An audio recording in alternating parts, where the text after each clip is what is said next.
Me Jaywantrao Sawant college of education 2025-26मध्ये first इयरमध्ये आहे. तर माझी मेथड आहे मराठी सुरांची जादूगिरी. हा टॉपिक मी आज शिकवणार आहे.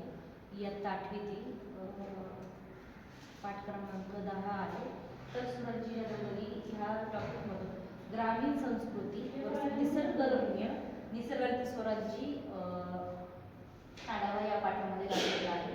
तर त्याआधी या पाठाचे लेखक परिचय डॉक्टर दास भोसले हे आहे.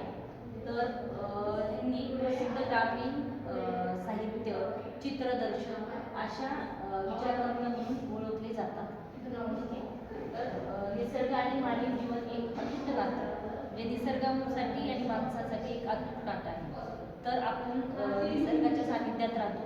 तर आपण जेव्हा मॉर्निंगला सकाळी उठतो पाठी, तेव्हा सर्वात पहिल्यांदा आपल्याला कोणाचा आवाज येतो? तो कोंबड्याच्या बांगेचा आवाज येतो. तर तेव्हा